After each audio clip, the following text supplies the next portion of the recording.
Happy New Year to all of you. I'm very happy to be here again. I already missed you guys from last year.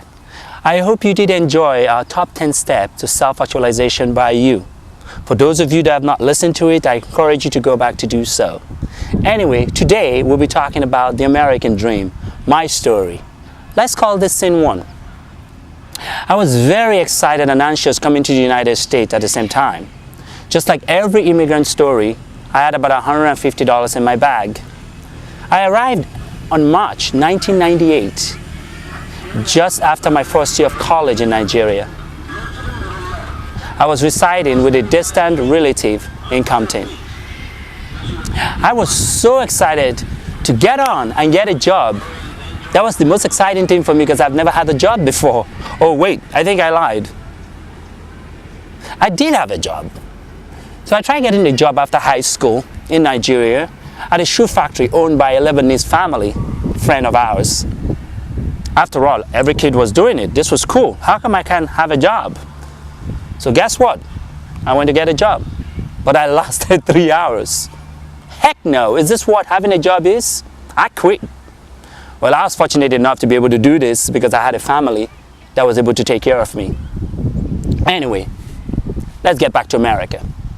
So barely 2 months, I found myself homeless. On May 25th, 1998, my first Memorial Day weekend in America. You must agree, that was a memorable day for me. This was my first test and obstacle. I was scared. I was dumbfounded. Coming from abundance, now I'm facing homelessness.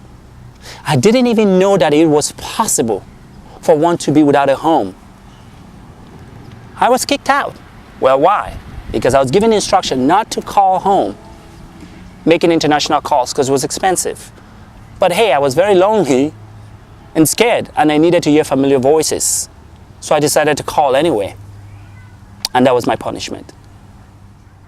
So that day, I ran to the Catholic Church for shelter. But I was rudely told that the priest and the church was on vacation. Memorial Day weekend. Come on. This is a church. Does God go on vacation? Well, I guess in America he does. So luckily for me, I called someone I met in the church choir. He had offered to put me up in an hotel for the night. Very kind mind. Really, really kind man. The next day, I went to the church and the priest politely told me I couldn't stay at the church. Go figure. The priest called my relative and pleaded, but he refused. The priest said he was going to do a special collection on Sunday to get me a ticket to go back to Nigeria. I called my friend whom I had met in a nursing school that I was attending, and he was living with his uncle.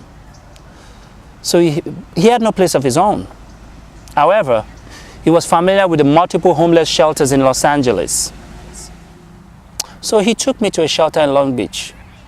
I cannot begin to tell you what I saw. I couldn't even step 1 foot in that building. It was scary. It was disgusting. I cried so loud and held tight to my friend like a child. I couldn't let him go. I said, please, don't leave me here. Please don't leave me here. He was so frightened, and he took me to his uncle, who offered me to stay with them.